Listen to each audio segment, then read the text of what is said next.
There is a number that the Pentagon confirmed in a briefing this morning that no analyst, no war game, and no intelligence assessment produced before Operation Epic Fury predicted would be reached in under 5 days. That number is 20. 20 Iranian warships destroyed, gone, sunk, struck, or reduced to burning wreckage across the Persian Gulf, the Gulf of Oman, the Strait of Hormuz, and now the Indian Ocean. 20 vessels from a combined Iranian fleet that numbered over 100 ships when this war began on Saturday morning. And the morning is still young. Welcome to War Overwatch, where we break down what the headlines miss and give you the strategic picture no mainstream outlet will frame correctly. If you're new here, hit subscribe right now, because what you're about to hear is exactly what this channel exists to deliver. Because there is a second number the Pentagon confirmed this morning that is, if anything, more consequential than 20. Zero Iranian warships currently underway in the Persian Gulf, the Strait of Hormuz, or the Gulf of Oman. Not one. Not a patrol boat, not a fast attack craft, not a coastal defense vessel, not a frigate, not a submarine operating on the surface. The waterway that carries 20% of the world's entire daily oil supply, approximately 20 million barrels of crude every single day, is a body of water where not one Iranian naval vessel is currently moving. Admiral Brad Cooper, commander of U.S. Central Command, posted a video to X this morning stating that outcome directly and without ambiguity, not as a goal, not as a projection, as a confirmed operational reality. And then he added the sentence that tells you where this war is actually heading next. We're hunting Iran's last remaining mobile ballistic missile launchers to eliminate what I would characterize as their lingering launch capability. Hunting. Their last remaining. Lingering. That is not the language of a war that is going according to plan for both sides.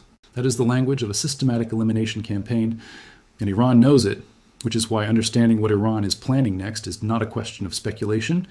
It is a question of survival doctrine. And survival doctrine, unlike military press conferences, does not lie. Stay with me. Because the answer to what Iran is planning next is already visible in every missile trajectory, every drone swarm, every market reaction, and every classified briefing that top Trump administration officials delivered to lawmakers yesterday. And once you understand the architecture of Iran's strategy, you cannot unsee it. But first, the submarine. Because the story of Iran's most powerful operational submarine begins not with its sinking, but with what happened to it before the torpedo arrived. The Iranian submarine in question is a Fateh-class vessel. At approximately 600 tons of displacement and 48 meters in length, the Fateh is Iran's most operationally capable, domestically designed submarine. It is not a coastal patrol boat. It is not an aging Soviet-era relic. It was commissioned in 2019 and represents the cutting edge of Iran's indigenous submarine development program. It carries torpedo tubes, cruise missiles, and mines. It is designed for operations in the shallow, contested waters of the Persian Gulf, where its small profile and low acoustic signature give it advantages over larger Western submarines. And U.S. forces put a hole in its side. The Pentagon confirmed Wednesday that in addition to the 20-plus surface vessels destroyed, a U.S. strike penetrated the hull of Iran's most operationally ready submarine. The vessel was not sunk. It was critically damaged. A hole in the pressure hull of a submarine is not a cosmetic injury. It is a mission kill. A submarine with a compromised pressure hull cannot dive. A submarine that cannot dive is not a submarine. It is an expensive target. Defense Secretary Pete Hegseth announced these figures alongside Joint Chiefs Chairman General Dan Razin-Kane at Wednesday's Pentagon briefing. The same briefing where Hegseth confirmed the torpedo kill of the Iris Dina in the Indian Ocean using the phrase quiet death. The same briefing where CENTCOM's Admiral Cooper stated that the goal was sinking the entire Iranian Navy and that the United States would not stop until that goal was achieved. Not until Iran stopped shooting. Until the entire Iranian Navy was gone. Pause on that objective for one moment, because it is without modern precedent. The last time the United States Navy set out to systematically eliminate an enemy nation's entire naval force was in World War II. That was a global war fought over 4 years with millions of combatants across every ocean on Earth. Operation Epic Fury is 5 days old, and you, Central Command, is announcing the comprehensive destruction of Iran's Gulf and ocean-going naval capability as an objective that is, according to Admiral Cooper's own words this morning, already effectively achieved in the Persian Gulf. Now here is the number that turns the Pentagon's naval achievement from a tactical success into a strategic question that nobody in the briefing room has yet answered publicly. 20 million barrels. That is the daily volume of crude oil and petroleum products that transits the Strait of Hormuz under normal operating conditions. Iran has announced it has complete control of the strait. Only 2 tankers transited the entire passage on Monday. The world's largest shipping company, Maersk, has suspended all Hormuz crossings, and President Trump on Tuesday stated publicly that he may order U.S. Navy warships to begin escorting oil tankers through the strait. Read that again. The United States may need to deploy destroyers to escort individual oil tankers through a waterway where Iran claims complete control. At the same moment, the Pentagon is announcing it has destroyed 20-plus Iranian Navy ships and put a hole in Iran's most operational submarine. How does a Navy with 0 ships underway claim complete control of a strait? It does so not with ships, not with frigates or fast attack boats or submarines. It does so with the weapon that no naval campaign, however comprehensive, has yet addressed: the ballistic missile, the cruise missile, the drone. And this is where Iran's actual strategy for what happens next becomes visible.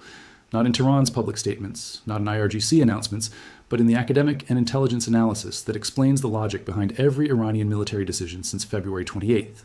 Hamidreza Azizi, a fellow at the German Institute for International and Security Affairs, stated it precisely in an analysis published by Radio Free Europe Radio Liberty on March 3rd. His words deserve to be quoted directly because they are the clearest description of Iran's strategic intent that any analyst has yet provided. The objective is to increase the costs for the United States, both directly and indirectly, in order to convince Washington that it cannot succeed in this war. Tehran wants to demonstrate that this is a war the United States cannot win, and that it therefore needs to bring it to an end as soon as possible, not to win the war militarily, to make the war economically and politically unsustainable for America's coalition partners. Farzin Nadimi, a defense specialist at the Washington Institute, adds the operational dimension that explains how Iran intends to achieve that cost escalation with a navy that no longer exists as a fighting force. Iran has learned from past failures. It is deploying its most advanced assets, the Fateh-1 and K-bar Shaken ballistic missiles, specifically to overwhelm the sophisticated Western-made air defense systems deployed by U.S. allies across the Gulf, and it has established a firing rhythm specifically calibrated to break those defense systems financially before they break physically. 25 ballistic missiles per hour. That is the pace Nadimi confirmed Iran has maintained. Not 25 missiles per day, not 25 per engagement window, per hour. A continuous, metronomic rhythm of ballistic missiles designed to do one thing above everything else: drain interceptor stockpiles faster than they can be replenished. Every Patriot interceptor costs between $2 and $3 million. Every THAAD interceptor costs approximately $12 million. Iran's ballistic missiles cost a fraction of that per unit. And at 25 per hour, the mathematics of attrition work entirely in Iran's favor, regardless of the success rate of American and Allied intercepts. Gulf capitals are already experiencing this calculation in real time. According to RFE.RL's analysis, Gulf states that war vocal supporters of containing Iran are growing increasingly alarmed as their UM-provided Patriot and Aegis systems face sustained saturation attacks. Nadimi warned explicitly that blinding even one radar in the integrated Gulf defense network affects the performance of the entire missile defense architecture across the region. Iran destroyed Qatar's long-range early warning radar in the first hour of its retaliation campaign. That single strike did not just blind Qatar. It reduced the effective warning time for every Patriot battery, every THAAD launcher, and every Naval Aegis combat management system in the theater from 6 to 9 minutes to 60 to 90 seconds. Iran has been firing 25 ballistic missiles per hour into a defense network operating with 60 to 90 seconds of warning time instead of 6 to 9 minutes. And now U.S. CENTCOM is announcing it is hunting Iran's last remaining mobile ballistic missile launchers. The word mobile is doing enormous strategic work in that sentence. A static missile launcher, fixed to a known location, can be destroyed by precision airstrikes from American aircraft and JDAM-equipped munitions. Iran learned this lesson watching Iraq's static Scud launchers get systematically destroyed in 1991. Iran spent the subsequent 30 years building a dispersed, mobile, tunnel-protected missile force specifically designed to survive exactly the kind of opening airstrike campaign that Operation Epic Fury executed on Saturday. The missiles that survived Saturday's strikes are mobile. They move. They hide in tunnels and mountain passes and under camouflaged covers that satellite imagery cannot always penetrate. And they continue firing at 25 per hour, while American strike aircraft and intelligence assets hunt for them across a country of 87 million people and 6 million square kilometers of territory. U.S. forces have struck nearly 2,000 targets using more than 2,000 munitions in 5 days, according to CENTCOM. 2,000 targets in a country where Iran's missile forces have spent 3 decades learning to hide their most critical assets from exactly this type of targeting campaign. The question that no Pentagon briefer has yet answered is this: if the mobile missile launchers that are still operating were not destroyed in the first 2,000 targets, what makes the next 2,000 different? The Asian financial markets answered that question this morning without being asked. South Korea's Kospi fell more than 11% on Wednesday, triggering an automatic circuit breaker for the second time in the conflict. Over 2 days, the index has lost 17% of its value, the steepest two-day decline since the 2009 global financial crisis. The South Korean won has fallen to a 17-year low. Japan's Nikkei fell 3%. Taiwan's stock market dropped 6%. S&P 500 futures eased 6%. European futures, which had briefly rallied on early signals of American operational success, gave up every gain and turned negative. International oil prices have risen 12% since the war began, hitting $81 per barrel on Tuesday. Natural gas prices in Europe and Asia have also surged. The Strait of Hormuz, through which 20% of the world's daily oil supply would normally transit, saw 2 tankers cross on Monday. 2. And Trump has ordered the U.S., International Development Finance Corporation, to provide political risk insurance for maritime trade through the Persian Gulf. Because without government-backed insurance, no private underwriter in London, Singapore, or New York will write a policy at any price for any tanker attempting transit of a waterway, where Iran claims complete control in U.S. Navy destroyers may soon need to escort individual cargo ships through enemy-controlled waters. Think about the geometry of that situation. The United States has destroyed 20-plus Iranian warships. It has put a hole in Iran's most capable submarine. It has eliminated every Iranian naval vessel from the Gulf, the Strait of Hormuz, and the Gulf of Oman. And yet the waterway, through which 20% of the world's oil flows, requires government-backed insurance programs and potential naval escorts, because Iran has demonstrated it can threaten that waterway, not with ships, but with the missiles that American strike aircraft have not yet fully located and destroyed. A navy with no ships, controlling a strait, with missiles. That is the strategic architecture Iran designed. And it is working precisely as designed.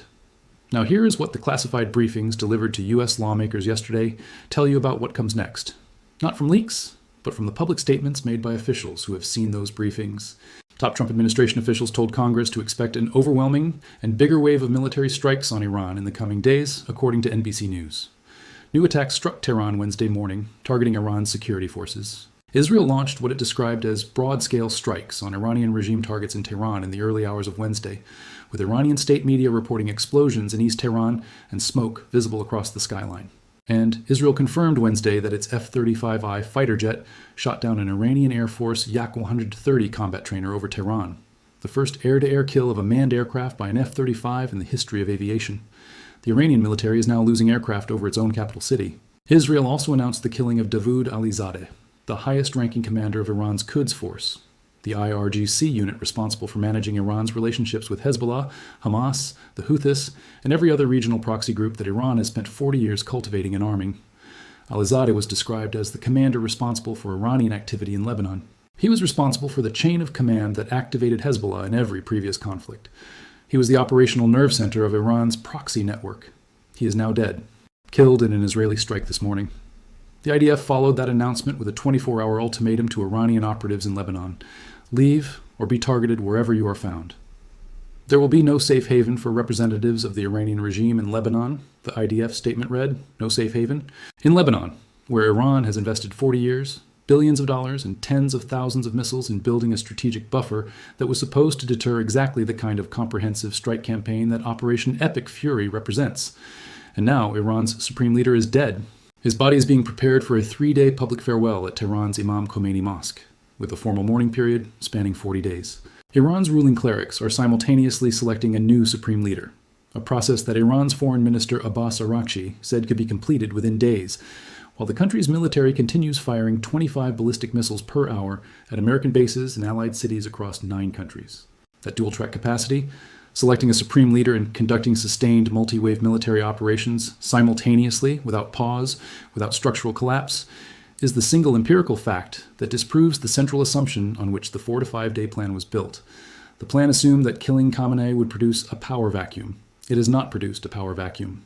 It has produced a constitutional succession council, a new IRGC commander appointed within 24 hours, a foreign minister conducting active diplomacy while the military fires missiles, and 40 days of public mourning that is generating precisely the opposite of the popular uprising American intelligence modeled. NBC News confirmed the death toll from Israeli and American strikes now stands at nearly 800 people killed inside Iran, according to Iran's Red Crescent. Among the dead are 168 people killed at a single elementary school, the Shajareh-e-Tayyeba school in Minab in southern Iran, when 3 airstrikes hit the building during school hours. One mother who survived described what she found when she arrived. Her words, given to NBC News, deserve to be stated without editorial comment. By the time we arrived, the entire school had collapsed on top of the children. People were pulling out children's arms and legs. People were pulling out severed heads. 168 dead at one school. In a town with no nuclear facility, no IRGC command center, and no missile storage site identified in any published military targeting doctrine as a legitimate military objective. 800 dead across Iran in 5 days. 6 American service members dead. 4 identified by name, a captain, 2 sergeants, and a specialist, killed in a drone strike on a port in Kuwait. Now here is the strategic assessment from Hamidreza Azizi that describes what Iran's decision-making looks like from this point forward. And it is the most important analytical statement any expert has made since the first bomb fell Saturday. When regimes perceive their survival to be at stake, they may resort to extreme measures that do not fully conform to rational calculations. In existential situations, most other considerations recede. Decision-making centers on survival, and that is the frame through which this war of attrition must be understood. Extreme measures that do not conform to rational calculations. This is not rhetoric. This is the academic framing of what happens to an adversary that has been put on what Sun Tzu called death ground, the position where retreat is impossible, and the only remaining variable is how much damage can be inflicted before the force ceases to function. Iran is on death ground. Its supreme leader is dead. Its navy has been eliminated as a fighting force. Its air defense infrastructure has been severely degraded. Its nuclear facilities were destroyed in June 2025 during Operation Midnight Hammer. Its top Quds Force commander was killed this morning. And the incoming Trump briefings to Congress signal that an overwhelming escalation is coming in the days ahead. A rational actor at this point would seek the fastest possible off-ramp. And Iran is simultaneously doing exactly that through its foreign minister, while its military continues firing at 25 ballistic missiles per hour. That dual track, maximum military pressure while maintaining diplomatic channels, is not contradiction. It is doctrine. Iran's Iranian Foreign Minister Abbas Araki acknowledged to Al Jazeera on March 1st that the Gulf states were not happy with Iran, but urged them to pressure the other side to stop the war. He is conducting diplomacy. He is telling America's Gulf-based allies to pressure Washington for a ceasefire. He is keeping every back channel open. And simultaneously, Iran is saturating Gulf air defense systems with ballistic missiles at a rate designed to exhaust interceptor stockpiles before any diplomatic solution can be reached. The ceasefire proposal transmitted through Italy on day 2 of the war was categorically rejected by Iran, not modified, not countered, rejected. The diplomatic track that Iran is maintaining is not a ceasefire track. It is a cost-raising track. Every hour of continued conflict adds to the economic damage accumulating in Gulf capital markets, in global oil prices, in Asian stock exchanges, in European energy costs, in shipping, insurance premiums, and in the domestic political calculation of every American ally in the region. Azizi's framing from the German Institute makes the strategic logic explicit. Iran's bet is on the sensitivity of the U.S. administration and its allies worldwide to rising energy prices. Oil at $81 per barrel and rising is not an accident. It is an instrument. The Kospi losing 17% in 2 days is not a casualty of war. It is a target. South Korea imports roughly 2 million barrels of crude oil per day, almost entirely from the Gulf. Every barrel that does not transit the Strait of Hormuz is a barrel South Korea must find from an alternative source at a premium price. South Korea's circuit breaker firing twice in 5 days is Iran's war strategy working precisely as designed, raising the cost of the conflict not just for American military personnel, but for every economy that depends on Gulf energy flows remaining open. That is the answer to the question this entire video has been building toward. What is Iran planning next? Iran is not planning a military victory. It is not planning to sink an American aircraft carrier or destroy a THAAD battery or shoot down an F-35. It is planning to sustain the current rate of cost imposition, 25 ballistic missiles per hour, Shahed drone swarms against civilian and commercial infrastructure, Strait of Hormuz traffic suppression, tanker harassment, and market disruption, for long enough that the coalition assembled around Operation Epic Fury begins calculating whether the cost of continuing is higher than the cost of a negotiated exit. Iran's foreign minister has told the Gulf states to pressure America for a ceasefire. The Gulf states are already privately doing exactly that, as War Overwatch reported in our earlier coverage of the secret phone calls going to European capitals, asking someone to stop Trump before the next wave arrives. Europe is already experiencing natural gas price surges because Qatar's LNG production remains suspended. European governments that spent 3 years building supply relationships with Qatar specifically to avoid dependence on Russian gas are quietly reopening conversations with Gazprom. The same strategic reversal that American planners did not model in any pre-war scenario is now unfolding in real time. CENTCOM is hunting Iran's last mobile ballistic missile launchers. But Iran is not waiting to be hunted. It is firing those launchers at 25 rounds per hour. It is using every remaining asset in a deliberate, sustained attrition campaign against the financial, political, and military architecture that makes continued American operations possible. The overwhelming strikes that Trump officials briefed to Congress are coming. Israel is escalating in Tehran and Lebanon simultaneously. The F-35 has scored its first air-to-air kill over an enemy capital. Iran's Quds Force commander is dead, and Iran's missiles are still in the air, 25 per hour, into a defense network that has been operating on 60 to 90 seconds of warning time since Qatar's radar went offline in the first hour of the war. The 20 warships destroyed prove that America can eliminate Iran's navy. The hole in Iran's most capable submarine proves that no Iranian vessel is safe in any water. The first torpedo kill since World War II proves that American undersea warfare reaches further and strikes faster than any Iranian operational planning accounted for. And Iran's 25 missiles per hour prove that the Navy is not the weapon Iran is depending on to survive. The ships were never the plan. The missiles were always the plan. 2,000 American munitions have been fired at 2,000 targets. CENTCOM is hunting the launchers that are still moving. The overwhelming wave is coming. And Iran is firing 25 ballistic missiles per hour from mobile launchers dispersed across a country the size of Alaska, waiting to see whether the financial and political cost of continuing reaches the threshold where Washington decides a ceasefire is less expensive than an escalation. That threshold has not been reached. The Korean market circuit breakers, the oil price surge, the Maersk suspension, the tanker escorts, the government-backed insurance programs, these are data points on a cost curve, not a breaking point.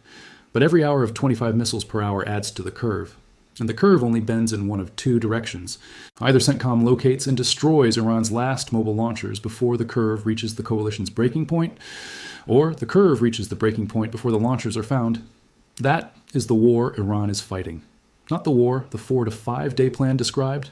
The war that starts on day 5, with 20 Iranian warships at the bottom of the sea, a hole in Iran's best submarine, 0 Iranian vessels underway in the Gulf, an overwhelming American escalation incoming, and Iran still firing 25 ballistic missiles per hour from launchers that have not yet been found. Share this video to every contact you have right now. U.S. Forces have destroyed more than 20 Iranian warships and punched a hole through Iran's most capable submarine. 0 Iranian vessels are currently underway in the Persian Gulf, Strait of Hormuz, or Gulf of Oman. Iran is firing 25 ballistic missiles per hour to drain Allied interceptor stockpiles. South Korea's market lost 17% in 2 days, the worst since 2009. Iran's top Quds Force commander is dead, killed Wednesday morning. An Israeli F-35 just scored the first air-to-air kill of a manned aircraft in aviation history. And Trump officials have told Congress to expect an overwhelming wave of strikes in the coming days. Iran's navy is gone. Iran's missiles are not. And until the last mobile launcher is found, the war is not over. This video is based on publicly available reports and analysis. Developments may change as new information emerges.